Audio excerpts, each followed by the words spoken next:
जय जगदंब नमो आदेश। मी तन्वीताई पुणेकर आपल्या सर्वांचं सहर्ष स्वागत व सर्वांचा आभार सुद्धा मानते। काही गोष्टी मला दाखवण्याच्या मागचं कारण सुद्धा असंच होतं की आपल्या गादीवरची बरेचसे भाविक भक्त येतात, त्याचबरोबर काही मुंबई, रत्नागिरी, कोकण ह्या भागातले बरेचसे भक्त आपल्या गादीवरती येतात। त्याचबरोबर आपल्या गादीवरती आल्यानंतर काही लेडीज वर्ग असो अथवा पुरुष वर्ग असो, अशांना काहींना साती आसऱ्याचा काही ना काहीतरी त्रास दाखवतो किंवा साती आसऱ्याचं काही ना काहीतरी कारण दाखवत असतं। तर बरेचशा भाविक भक्तांचं साती आसऱ्याचं कारण असतं, त्या साती आसऱ्याच्या कारणामुळे त्यांना काही ना काहीतरी त्रास किंवा काही ना काहीतरी गोष्टींची नड दाखवत असते। तर मी बऱ्याचशा भाविक भक्तांना सांगितलं होतं की साती आसऱ्याची मानपान द्या किंवा साती आसऱ्याची दुर्डी भरा किंवा साती आसऱ्याचा मांड भरा, अशा बऱ्याचशा भाविक भक्तांना मी सांगितलं सुद्धा असतं। पण असं होतं, साती आसऱ्याचा मांड भरणं म्हणजे खूप खर्चिक काम आहे का? साती आसऱ्याचा मांड देणं म्हणजे त्याला बराचसा साहित्याची गरज असते का? त्याला भरपूर खर्च येतो का? भरपूर पैसा लागतो का? तर या सर्व गोष्टींचा विचार करून साध्या सोप्या पद्धतीने साती आसऱ्याचा मांड कसा भरावा, त्याचबरोबर साती आसऱ्यांना नैवेद्य कसा द्यावा, साती आसऱ्यांचा जो काही आपल्याला लागलेला दोष आहे तो कसा मुक्त करावा, त्याचबरोबर साती आसऱ्यांना जो काही लागणारा मानपान असेल तो घरच्या घरी आणि साध्या पद्धतीवर कशा पद्धतीने द्यावा याची आपण ही विधी पाहणार आहोत।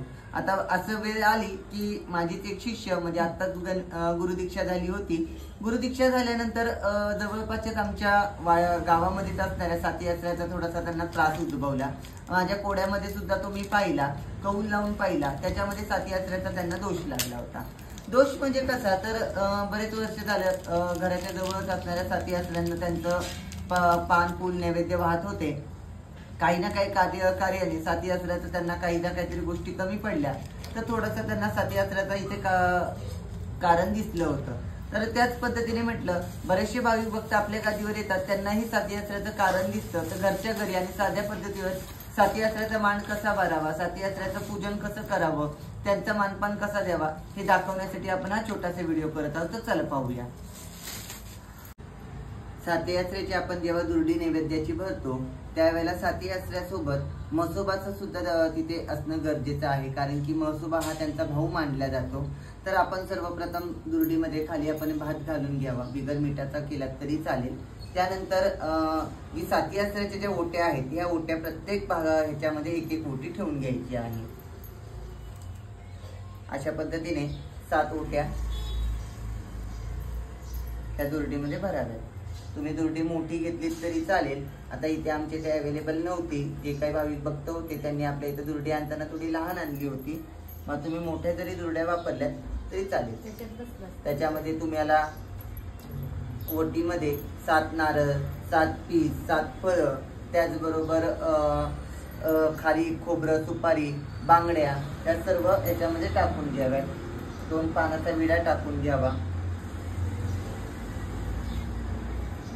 अशा पद्धतीने 7 ओट्या भरायच्या आहेत। प्रत्येक ओटीवरती तुम्हाला एक एक हार सुद्धा वाहून घ्यायचा आहे।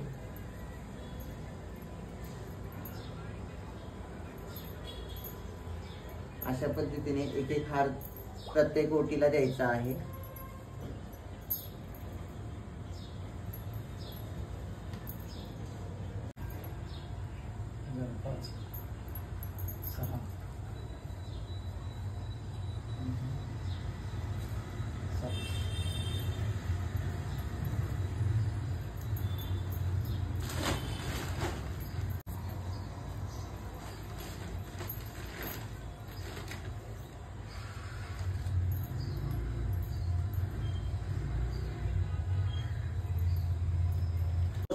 तुमच्या श्रद्धेला व तुम्ही मनाभावाने जे काही देत असता याला स्वीकार करत असता। शेवटी भगवद्गीतेमध्ये भगवंत म्हणाले आहेत, पत्रम पुष्पम फलम तोयम तोयम भक्तामर्पणम।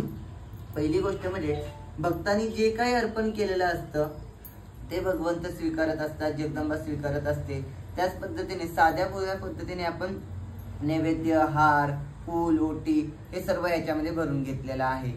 त्यानंतर आता ही जी दुर्डी आहे ही दुर्डी आपल्याला जवळपास असणाऱ्या साती आसऱ्याचं मंदिर असेल अथवा साती आसरा ओढ्यातल्या असतील, तुमच्या बांधवल्या असतील, त्या व्यक्तीच्या हाताने तुम्हाला ही दुर्डी तिथवर न्यायची असते। आता ही कशी न्यायची, काय न्यायची, आता ती आपण पुढे पाहूयात। चला मग अशा पद्धतीने आपण साती आसऱ्याची आता ही छोटीशी दुर्डी भरून घेतली। साध्या सोप्या पद्धतीने साती आसऱ्याचा आपण ही दुर्डी भरून घ्यायची आणि त्याच्यानंतर ही दुर्डी आपण जिथे साती आसऱ्याचं ठिकाण आहे, साती आसऱ्याचं मंदिर आहे अथवा साती आसऱ्याची जी काही जागा आहे या जागी तुम्हाला न्यायची असते. आता प्रत्येक भागामध्ये साती आसऱ्याचं मंदिर किंवा ठिकाण किंवा त्यांचे जे काही शिळा असेल प्रत्येक जागी असते असं नाही. आता ज्यांच्यापाशी घराजवळ कुठे साती आसऱ्याचं मंदिर, शिळा असं काहीच नसेल अशा लोकांनी वाहत्या पाण्याजवळ जाऊन 7 दगडे मांडावेत. 8वा म्हसोबाचा दगड मांडावा की 7 दगड पूजून जरी तुम्ही हा मानपान तिथे भरलात तरी चालतो. आता ह्या सर्व गोष्टी करण्यामागचं कारण काय? आता बरेचसे लोक ह्याला श्रद्धा मानतात, अंधश्रद्धा मानतात, पण ज्याच्यावरती वेळ येते, ज्याला जो त्रास द्यावा जाणवतो तेव्हा आपल्याला ह्या सर्व गोष्टी कळत असतात. आता ह्या गोष्टींसाठी माझ्या गुरुलेकीला जो ह्याचा त्रास झाला त्यावेळेस मी या सर्व गोष्टी पाहिल्या, त्यावेळेस मला ह्या गोष्टींचा काही गरज वाटली करण्याची. पण या करण्यामागची गरज सुद्धा अशी असते की जेव्हा आपण काही देवतांना जो काही मानपान देतो किंवा काही देवतांना ज्या काही गोष्टी देत असतो त्यातून आपल्याला काही ना काही गोष्टींचं आपल्याला त्याचं प्रारब्धातून काही मिळत सुद्धा असतं. त्यासाठी आपण ही छोटीशी गोष्ट साती आसऱ्याची दुर्डी आपण भरलेली आहे आणि आपण त्या जागी नेणार आहोत. आता ही कशी नेल्या जाते, डोक्यावरती याचा मान कसा दिला जातो हा सर्व पाहून घ्यावा.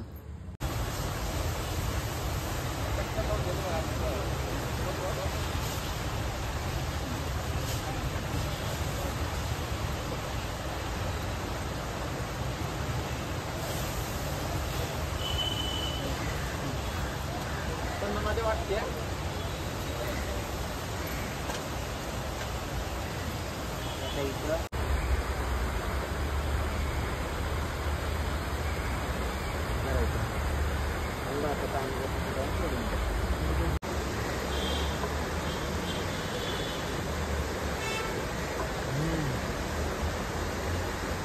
तो